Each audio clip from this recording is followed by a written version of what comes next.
I've finally done a proper timeline of the full sports science experience so far. There's two separate groups and two separate schools that I'm going to be showing.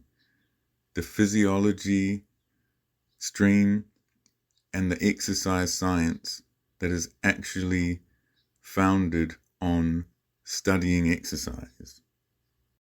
This timeline is too busy, so we're going to put this aside for now.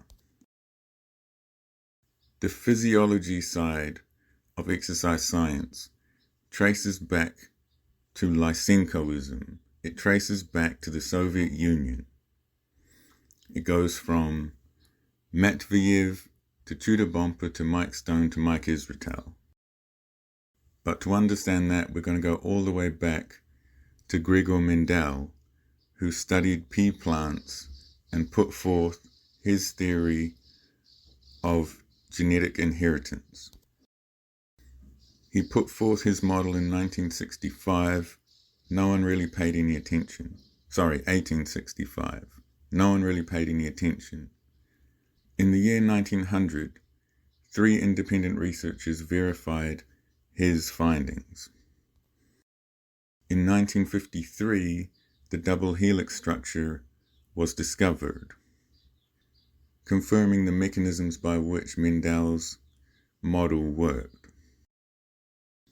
Concurrent with those scientific advancements, the Soviet Union was officially promoting Lysenkoism, the denial of genetics, the denial of Mendel's theory.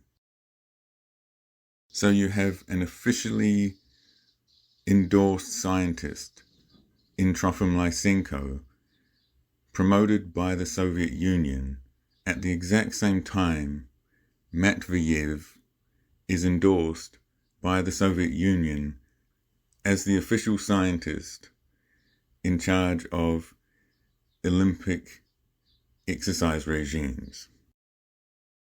Matveyev's work is then passed on to Tudor Bomper because Tudor Bomper is born Romanian, which is part of the Eastern Bloc. The Eastern Bloc, or Romania, moves west, becomes more independent. Tudor Bomper goes to Canada. Tudor Bomper passes on to Mike Stone. Mike Stone then passes on to Mike Israetel. That is what I'm calling the physiology stream, because this exercise science so-called stream was never based on studying exercises. It was based on studying physiology. Why is that? Why did the Soviet Union want Matveyev, a physiologist, to tell them how to do their exercises? Because they were doing steroids. That's why it's all about cycles. That's why it's all about physiology. Now, we have another lineage of exercise science that is actually based on studying exercises. That is a novel concept. That is something that Arthur Jones started doing. Arthur Jones was doing that before it was cool.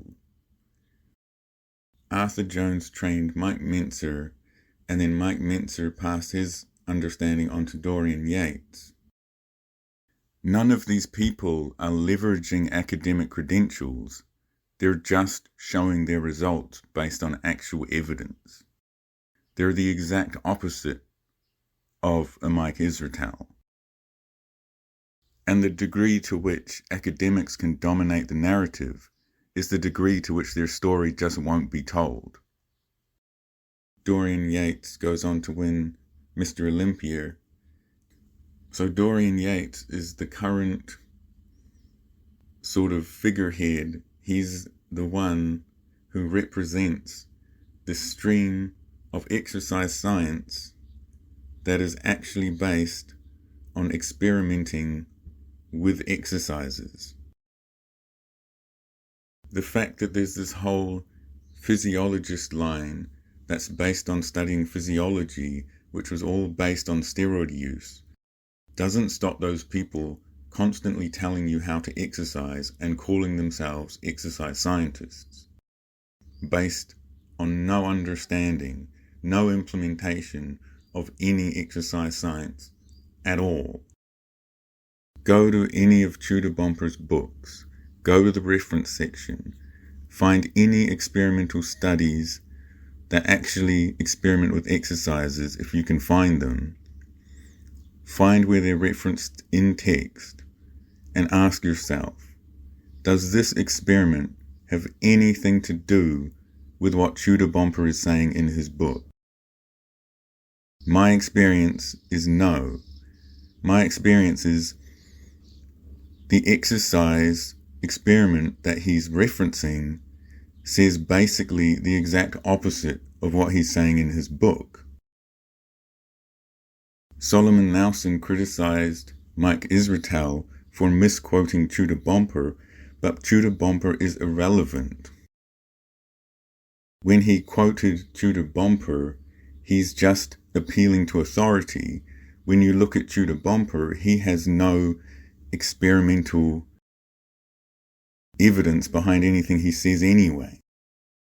As for the future of this timeline as it relates to academia, periodization is on the way out in academia.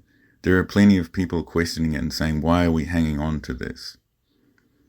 It's just one of those theories that everyone knows is going to die, but they're just sitting around waiting for it to go away so that they can emerge and do some actual real exercise science.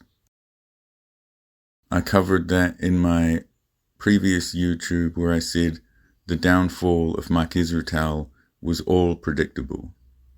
And at that time, I didn't even know Mike Stone was connected directly to Tudor Bomper.